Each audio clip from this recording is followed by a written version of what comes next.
morning, colleagues. I'm Kumamanya. I'm a social worker at FAMSA.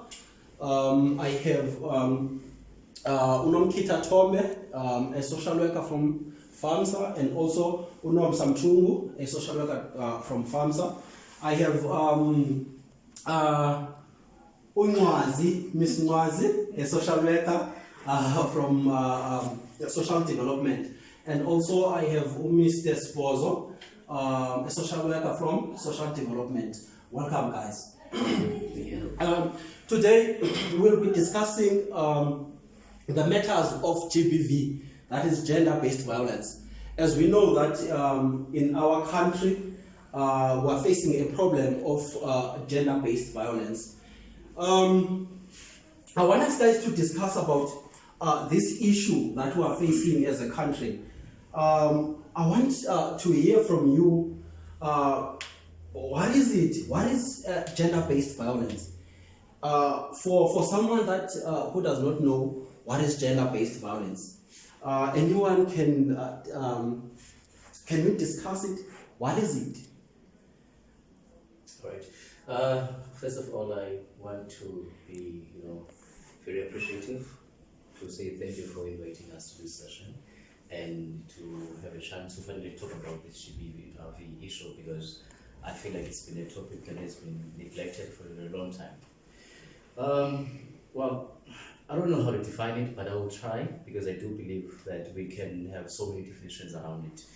So what comes to mind when we talk about GBV, I will say it is any form of violence that is directed at an individual based on his or her gender, and usually it takes different forms.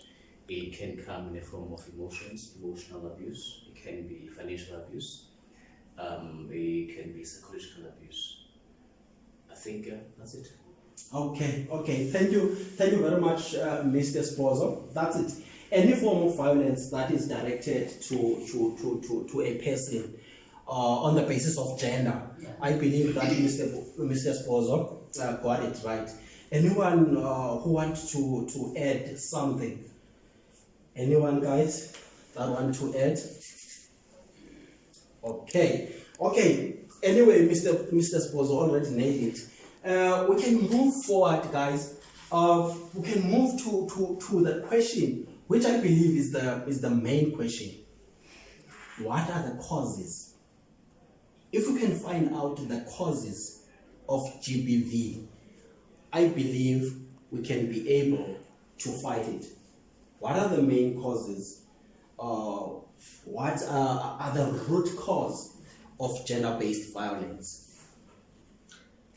Okay, I think from my side, I think if we can start with culture first, because I believe that culture it plays a bigger role on this issue, because there are certain things that we are told that a woman is supposed to behave like this, a man is supposed to behave in a certain way. So we grew up with those values, and then a woman will adopt herself that, okay, I'm not supposed to open up about my feelings, because when I do, it's kind of like I'm disrespecting a man. At times, for example, there are also cultures that say, if my husband has died, and then it's a culture that the younger brother of my husband is supposed to take me as the wife. So the wife does not have any say on what do I say about all of this. I just have to go with the flow. And then I think that the culture is the main root, because everything starts there at home in rural areas, and then we grew up with that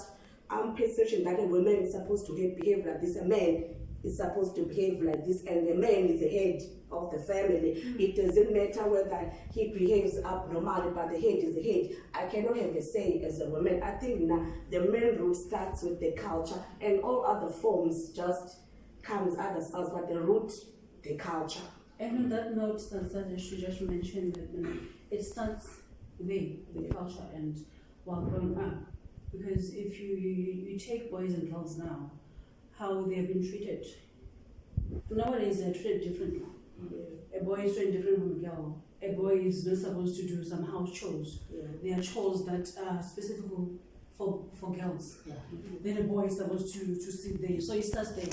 If you can normalize the fact that we are equal. Yeah. When growing up, boys have to know that we are equal. There is no gender superior than the other. You don't have to be a man to be powerful than a woman. We are all powerful. We are all equal. So it starts there. If we can understand that and treat our kids the same, then it's there. Yeah, okay, that is true. I would like to add just a few points. It is indeed because of the negative norms, that is culture, and it is also because of religious factors. Because in some other churches, for example, if you look at the Muslim belief system, you find that the system is patriarchal in nature. It's oppressive against women, and there are many examples that we have come to see whereby a female is being oppressed simply because she is a female, and sometimes other rules are actually unrealistic and cannot be applied because they don't really serve the interest of everyone. So it's bad, it's really bad. And maybe to add another cause of this GBV in terms of my experience in this field of social work, I think financial factors can actually also pose a threat in our nuclear families and all forms of families that we have. Because when a man, in most cases, is actually employed, you find that there's too much pressure, and when he loses now the employment, then he's actually now being undermined, simply because these days almost everything is about money. So the value of money, the value of man is actually attached to the level of work that the man is doing, whether like he is able to provide for the family or not. So the more you are able to provide for the family, the more respect you are likely to get from your family, from your wife. Now, the long-term consequences of that, it is the mere fact that if now you can't provide, and then you become frustrated, and then you end up, being aggressive or violent, stuff like that, then you end up now committing this gender-based violence. And you'll be angry. Exactly. Because of the things. And now you take it out on whoever is next to you. And you want them to feel, and you have a pain inside that you buried and you never talked about. So now the person next to you is going to be a victim, and they don't know what's going on inside you. They don't know how you grew up. Exactly. Then you act out. And even yourself, sometimes other people don't really understand that this started at a younger age, maybe. Then while growing up, they're like, I don't know what's going on with me. I become so very angry.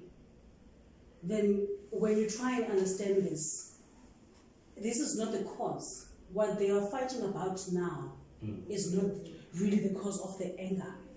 It started there.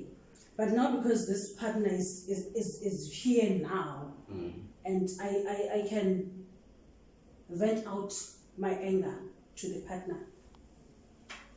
On that note, Yes. can I add some?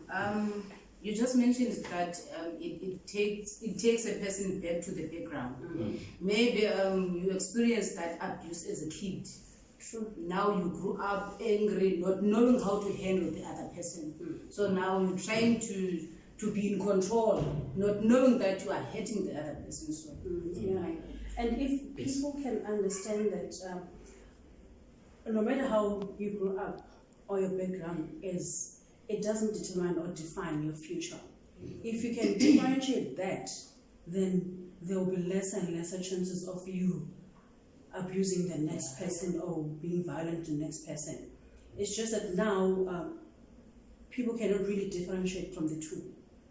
If you grew up being beaten up or exposed to violence at home, you end up thinking that, okay, maybe it's something that's normal for me to do. It's a right for me to do, because as kids we see from our elders, so we model what they do. So I saw that as a child, that okay, my father beat my mother, and nothing was done about it.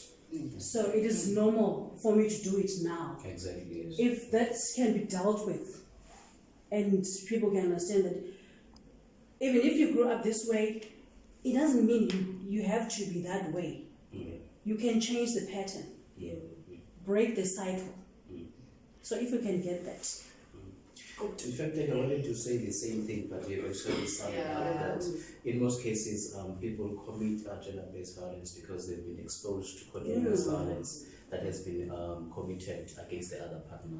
So therefore, it becomes like a norm for that person. And because in most cases, as children, while growing up, we copy everything and we accept as it is because we think it's the truth. And we think it's the truth because it's being performed by another person than you. So therefore, you end up doing it, not knowing that it's wrong.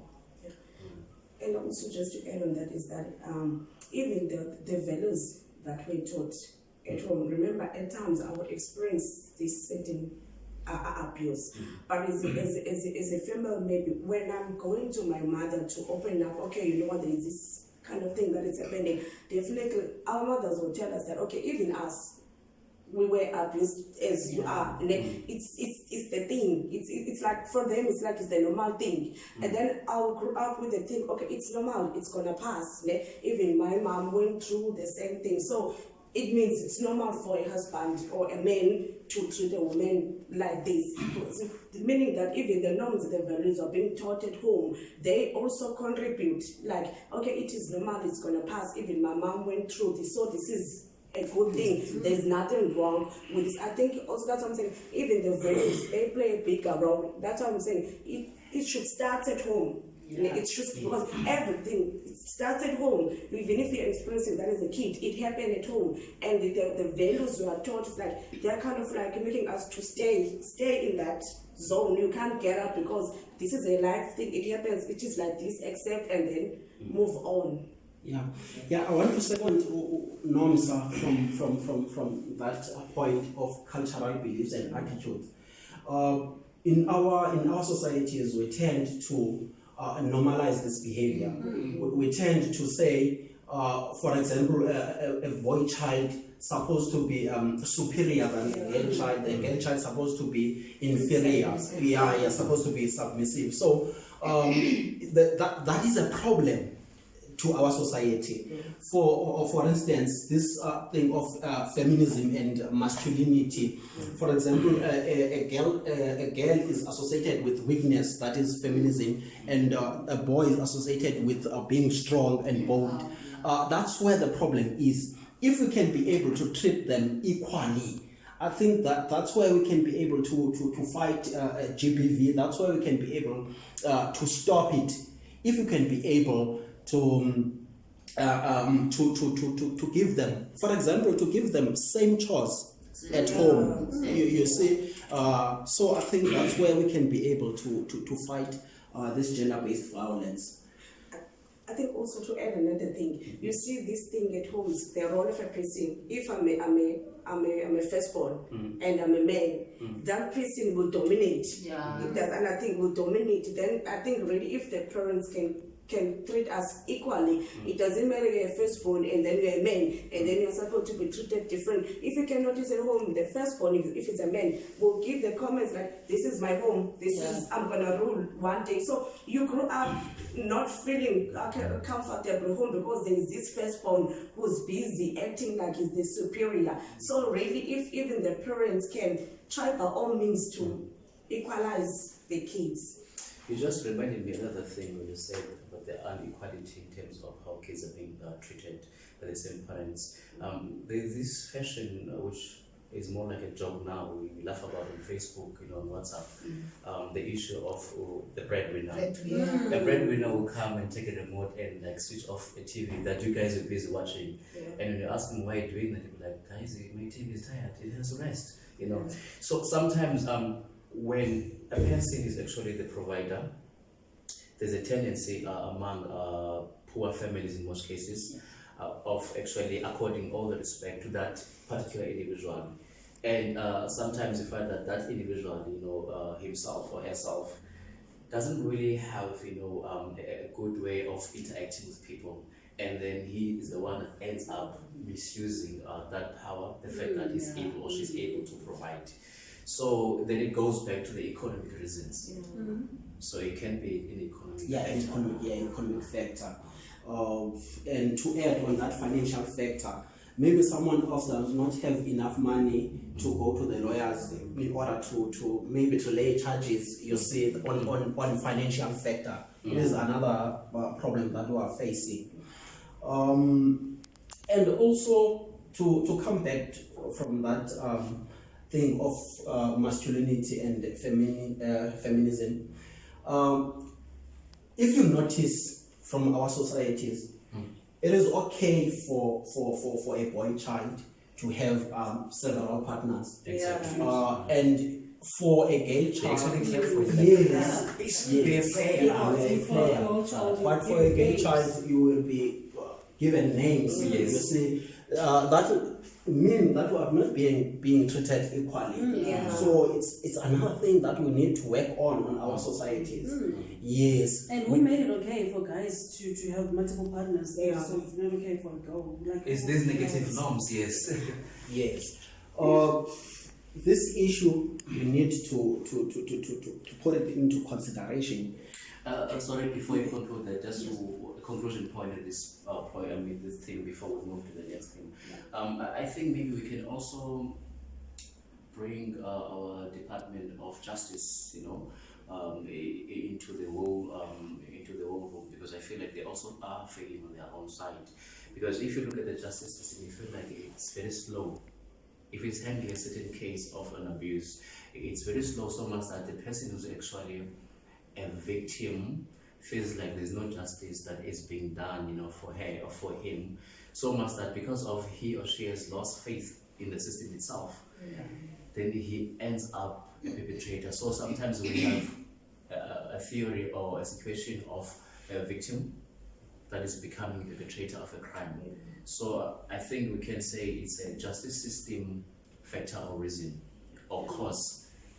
You see, that's it. If I also add something, earlier you mentioned something about the religious, that is the churches, which I believe that also they play a bigger role, because remember at church you will be told that you pray, have faith that tomorrow will be different from today, but there's no action, there is nothing. You see, there's no action that, okay, take this step in order for this to stop, but you are being told that pray, have faith, the husband is going to change, or the partner is going to change, but there's no action. What do you do in the meantime? Do you just pray and then hoping that like something? So they're also perpetrators of that crime. Yes, so it's like in terms of faith, it's kind of like we're dragging people to keep on staying in abusive relationships, think that, okay, your marriage will change, and then we'll get those testimonies that I've been married for 5 years, and then for 3 years it was chaotic, but look at me today, but we're not different. And then we'll take that testimony, think that, okay, it's also going to work for you, but you're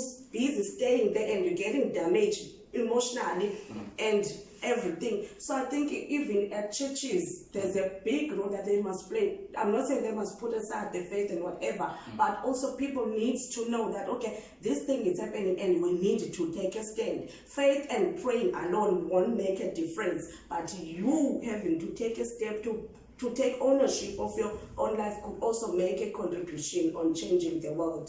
I hate the fact that we don't really have enough time, but she is right, because sometimes if you want to step out of a given relationship or a marriage, you then, because of you've been abused, you then get ridiculed and people start labeling you that, you have no faith. They will go to scriptures that God doesn't like divorce.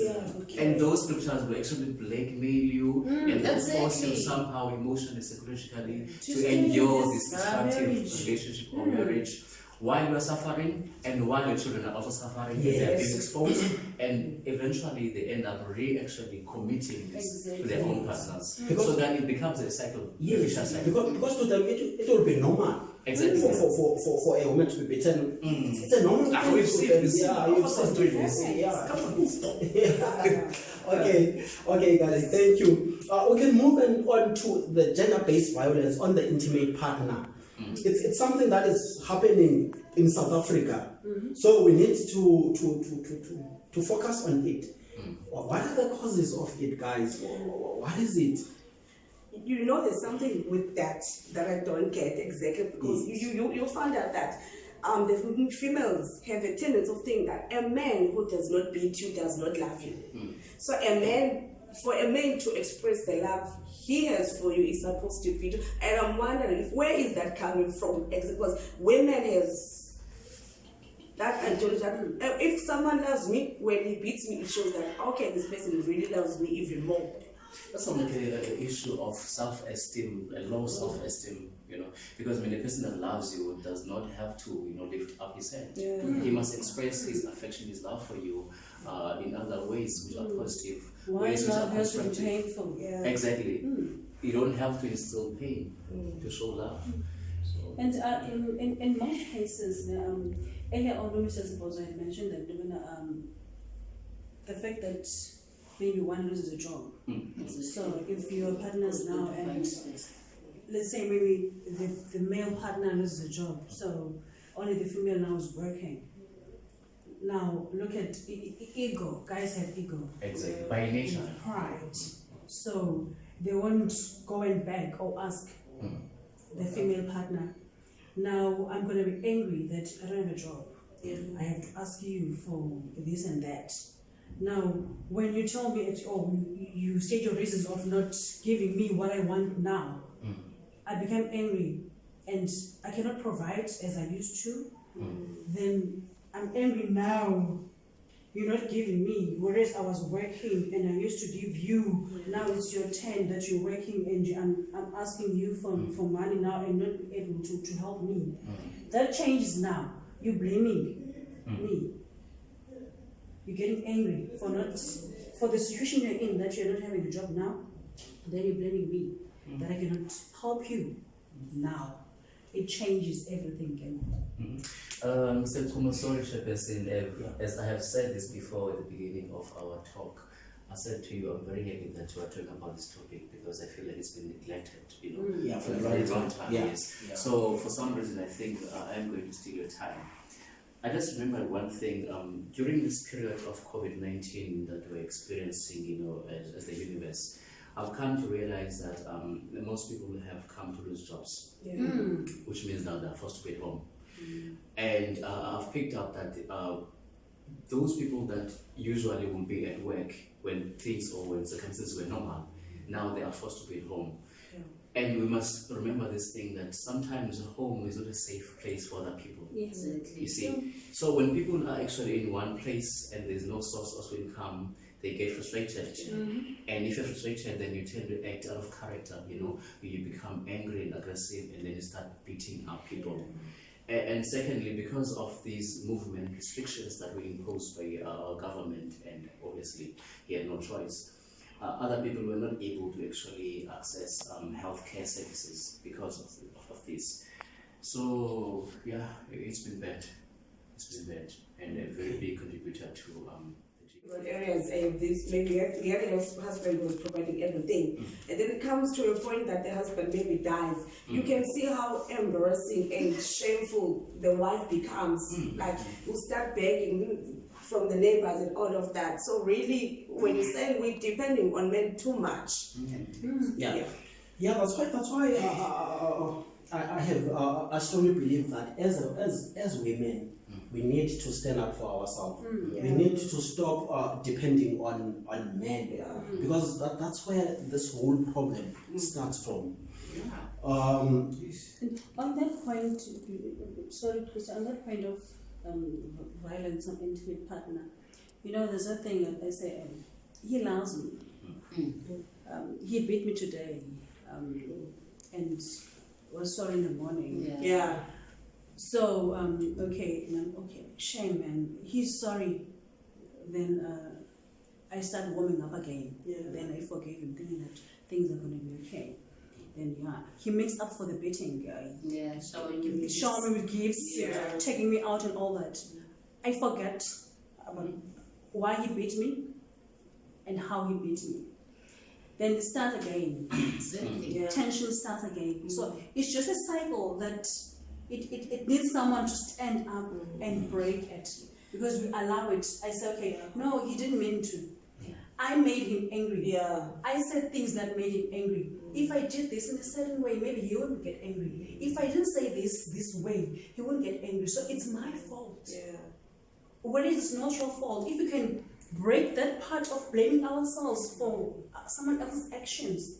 It's not, and it goes for guys too. Guys get beaten up too. Exactly. By girls. So I was, and in most cases in girls, it's usually a past relationship that the girl was beaten in.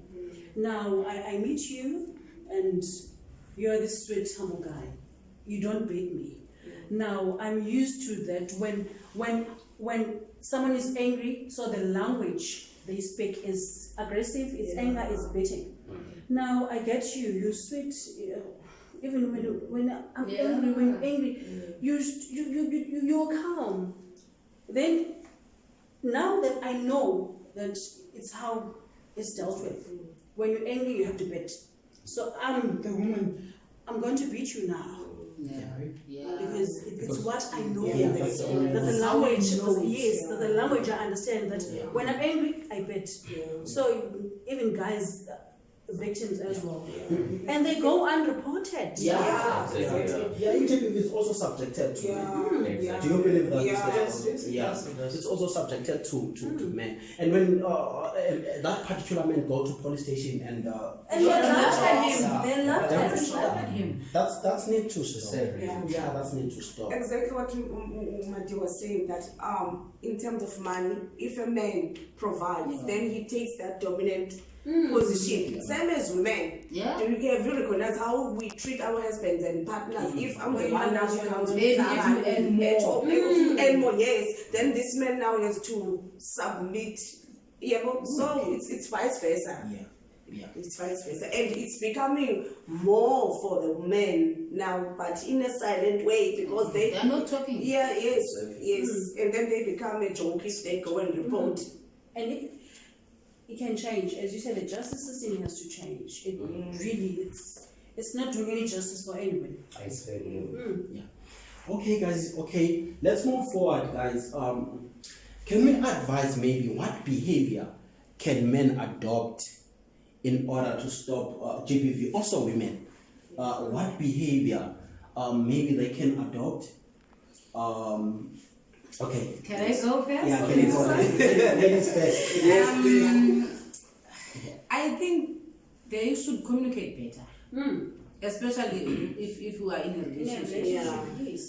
There's no need to shout, there's no need to be too. You just have to you can communicate by not shouting. like a normal person. You don't have to be too physical.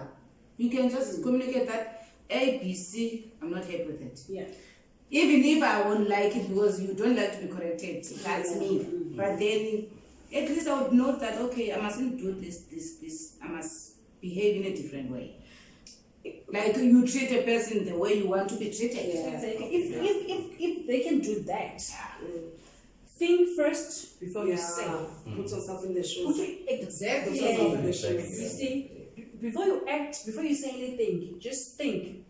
If this, what I'm going to say now will be directed to me, how would I feel when this is directed to me?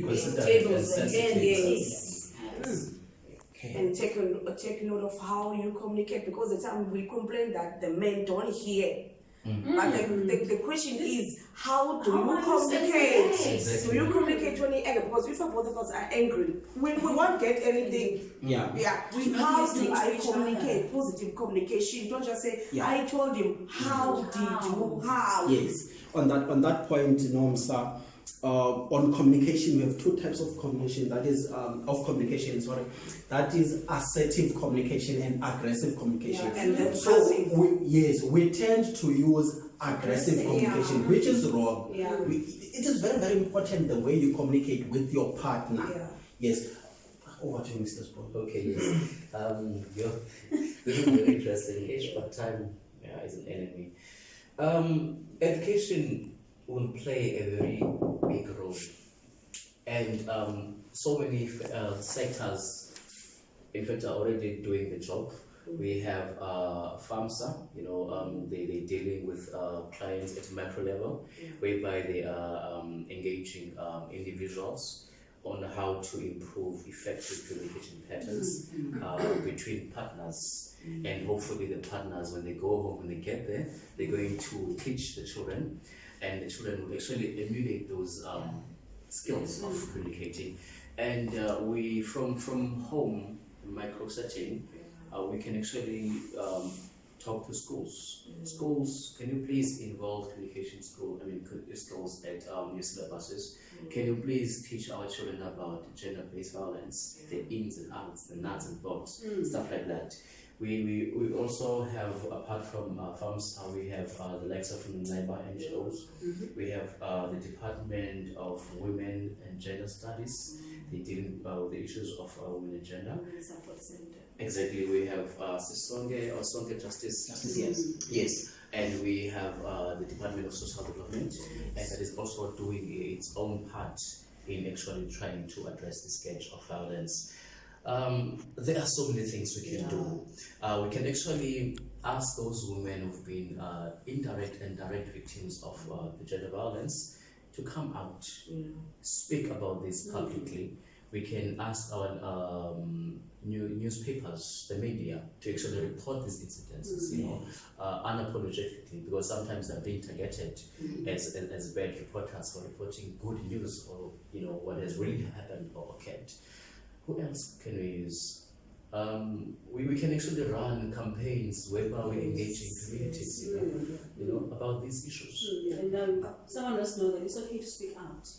Stop suffering in silence. Exactly. I mean, there are resources out there to help you. Why not use them?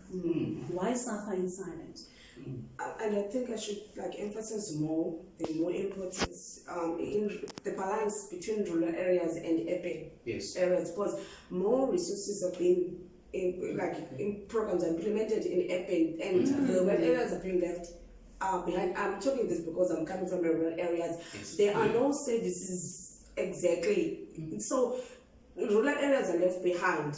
And then this abuse is even more and more worsened. And that's where the mothers told, no, it's okay, it's gonna be okay. Go back to your husband, it's gonna be okay. Even myself, I went through the same thing. Look at me now, I'm okay. Go back. And things will change.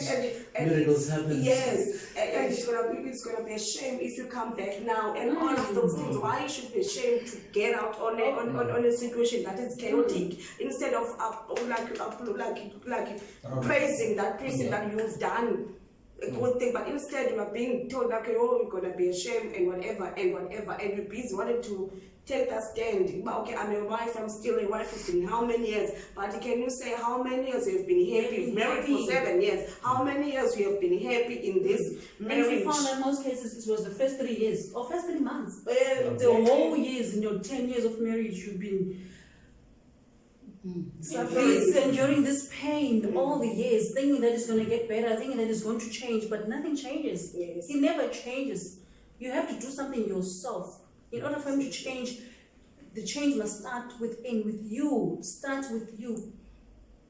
Another thing, just before we wrap up this part, the private sectors as well can actually team up with government, and provide them with finances so they can have those programs and carry them out in rural areas, as you have suggested. Because sometimes money is a problem. Government has ideas but doesn't have money to implement those programs.